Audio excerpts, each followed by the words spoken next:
Oxy-Fuel safety is everyone's responsibility. Hi, I'm John Henderson with ESAB Welding and Cutting Products. Our Victor brand has been known as the safety leader since its founding in 1913. By design, Oxy-Fuel equipment is inherently safe, even though you could be potentially exposed to flames, sparks, intense heat.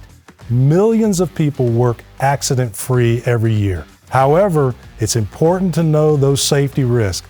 Here's a few tips that we can give you to help you reduce risk in your operation. Understand the triangle of combustion, or fire triangle. A fire requires three things: fuel, heat, and oxygen. And controlling them is your responsibility. Keep your work area free of combustible material, such as oily rags, paper, flammable liquids, trash cans, and debris. Keep a fire extinguisher handy and know how to use it.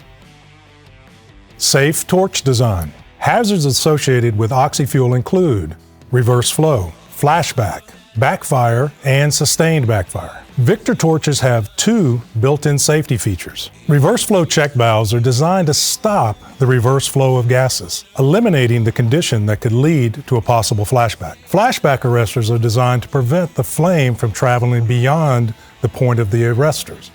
Flashback arrestors contain a centered filter that prevents a flame from passing through the filter element. A backfire is the return of a flame back into the torch, which produces a popping sound. This occurs as a result of accidentally bumping the tip against the workpiece, operating the tip too close to the workpiece, or allowing the tip to become overheated.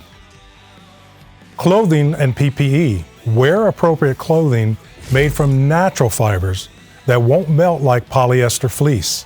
And wear good work boots. Button pockets and make sure your pants go over the top of the boot so they won't catch a spark. Wear personal protective equipment to shield yourself from UV rays, sparks, heat, and molten metal. You need a minimum of a shade 4 or 5 lens.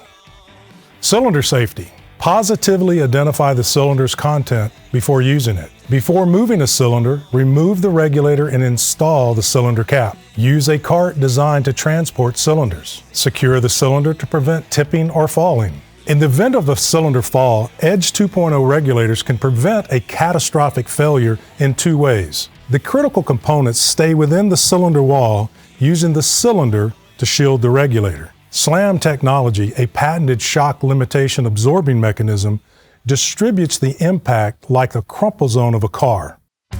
Ironclad safety rules for acetylene. Never use acetylene above 15 pounds per square inch. Acetylene has a tendency to dissociate above 15 psi, and it can cause a chemical reaction. That's why you see regulators marked with a red zone above 15 psi. Never store an acetylene cylinder on its side. If a cylinder has to be stored on its side, move it to an upright position and allow it to stand there for at least twice as long as it had been on its side, or up to 24 hours if needed. Never exceed the maximum withdrawal rate of an acetylene cylinder, which is 1/7 the capacity of the cylinder per hour. Exceeding this withdrawal rate may cause an unsafe condition. Use your Victor tip charts to check the flow rates for the desired cutting tip or accessory to ensure that your withdrawal rates is compatible with your acetylene cylinder size. You may need to use a larger cylinder or manifold cylinders together to give you the higher flow rates needed. These components are fuel gas specific. Because of different pressures and flow rate requirements between acetylene and alternative fuels, regulators, cutting tips, multi-flame attachments are all fuel specific. Only use devices for their intended gas use. Victor color codes and labels its regulators for easy identification. One-piece acetylene tips are different from two-piece alternative fuel tips. Plus, they have markings to indicate their use. Welding tips are only for acetylene because acetylene is the only fuel gas that generates CO2 during the combustion process that acts as a shield for your weld puddle. The dangers of oxygen. Pure oxygen can reduce the kindling temperature of petroleum-based lubricants to room temperature, leading to violent combustion. Never lubricate a regulator, torch, or any other part of an Oxy-Fuel system. Dust, lint, and metal particles can also combust in the presence of pure oxygen. The Edge 2.0 regulators add an extra layer of confidence because they feature a patented particle trap that can rob particles of their explosive energy. Never use oxygen in place of compressed air. Common mistakes include using oxygen to blow dust off your work area, to run a pneumatic tool, or as ventilation in an area. Properly attaching and opening a regulator.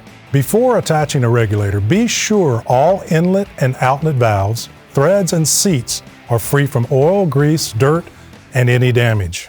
Stand to the side and crack the cylinder valve to blow out any contaminants from the valve seating area. Attach the regulator and, as for all metal-to-metal connections, tighten with a proper wrench. Ensure the regulator is in a closed position, turning the adjustment mechanism counterclockwise to fully back it out. Putting the cylinder valve between you and the regulator for safety. Crack the valve and allow the pressure to stabilize. Open oxygen valves all the way, as they are designed to seal in the fully open and the fully closed position. With acetylene, open the cylinder valve about 3/4 of a turn and never more than 1 full turn. This will enable quick shutoff in the event of an emergency. With alternative fuels, open the valve all the way. Purging the gas lines. Before cutting, purge the oxygen and fuel lines by opening the torch valves for approximately 5 to 10 seconds.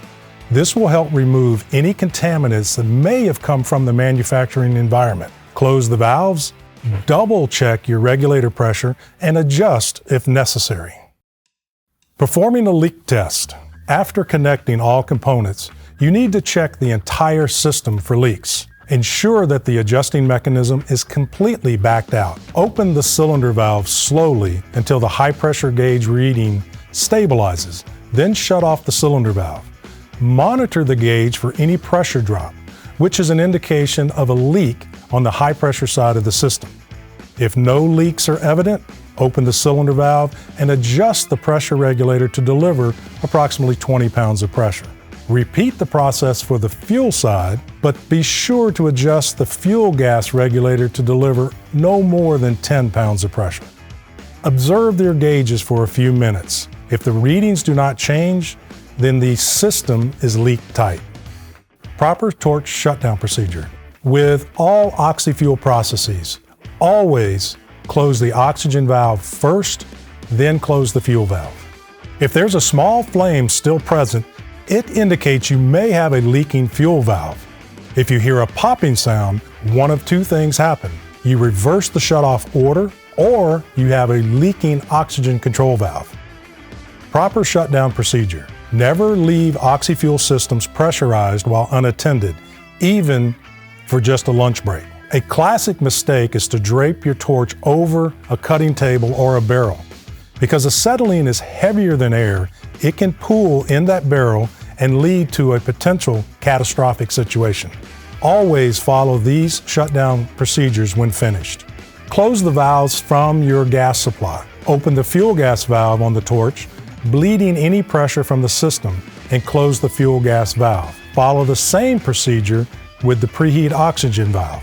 Never have both valves open at the same time, as it could cause a reverse flow. Release tension on your adjustment knob on your regulator. Wait a few moments and check the inlet pressures to ensure no pressure is remaining in your system. If you want more support, ask your Victor representative about a safety audit for your facility and a safety training for your people. Because they're safe, and then there's Victor Safe, or as we say now, Victor Safe 2.0.